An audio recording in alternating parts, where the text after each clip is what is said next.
આગામી 22 તારીખને સોમવારે બપોરે 1:30 વાગ્યે રાજકોટ રેસકોર્સ મેદાન ખાતે રાજકોટ જિલ્લા સહકારી બેંક અને જિલ્લાની બીજી 7 જિલ્લા લેવલની અમારી સંસ્થાઓની વાર્ષિક સાધારણ સભા યોજવા માટે જઈ રહી છે। દર વર્ષે આ સાધારણ સભા જામકુરણા મુકામે મળતી હોય છે, પણ પ્રથમ વખત રાજકોટ શહેર ખાતે રેસકોર્સ ગ્રાઉન્ડમાં આ કાર્યક્રમ સાધારણ સભાનો અને સાથે સાથે સહકારી મહાસંમેલનનું આયોજન કરવા માટે અમે જઈ રહ્યા છીએ।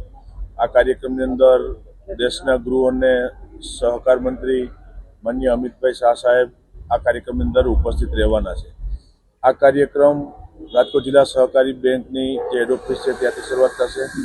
બેંકના બે એવા મહાપુરુષ કે જેને રાજકોટ જિલ્લાના સહકારી ક્ષેત્રનો પાયો નાખેલો એવા બેંકના પૂર્વ ચેરમેન સ્વર્ગસ્થ વલ્લભભાઈ પટેલ અને મારા પિતાશ્રી વિઠ્ઠલભાઈ રાદડિયાની પ્રતિમા રાજકોટ હેડ ઓફિસ ખાતે મૂકવા માટે જે છે એમનું અનાવરણ માનનીય અમિતભાઈના વરદ હસ્તે થશે અને ત્યારબાદ રાજકોટ રેસકોર્સ ગ્રાઉન્ડ ખાતે આ સહકારી સંમેલન અને 7 જિલ્લા કક્ષાની સાધારણ સભાની કાર્યવાહી અહીંયા થશે અને ખેડૂત સંમેલનના ભાગરૂપે આખો કાર્યક્રમનું આયોજન કરવામાં આવ્યું છે।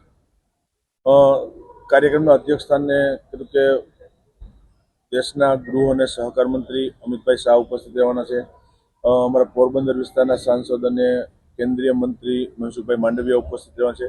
એ ઉપરાંત જિલ્લાના સંસદ સભ્યો, ધારાસભ્યો, સહકારી ક્ષેત્ર સાથે જોડાયેલા આગેવાનો અને ખાસ કરીને સહકારી ક્ષેત્રનો કાર્યક્રમ છે એટલે રાજકોટ અને મોરબી બંને જિલ્લાના અમારી સેવા સહકારી મંડળી, દૂધ મંડળી અને મંડળી સાથે જોડાયેલા ખેડૂત સભાસદો અને પશુપાલકો ઉપસ્થિત રહેશે।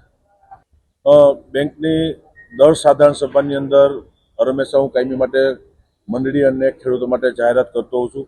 રાજકોટ જિલ્લા સહકારી બેંક એ ભારતની ટોચનું સ્થાન ધરાવતી જિલ્લા સહકારી બેંક છે કે જે હંમેશા ખેડૂતો માટે કામ કરતી આવી છે અને દિવસે દિવસે બેંકના ચેરમેન તરીકે મને ગૌરવ છે કે દિવસે દિવસે આ સહકારી બેંક અને રાજકોટ જિલ્લાનું સહકારી માળખું દિવસે દિવસે મજબૂત બનતું જાય છે। એટલે આ સાધારણ સભાની અંદર પણ ખેડૂતો માટે અને મંડળી માટે એ જાહેરાત ત્યારે હું કરવાનો છું।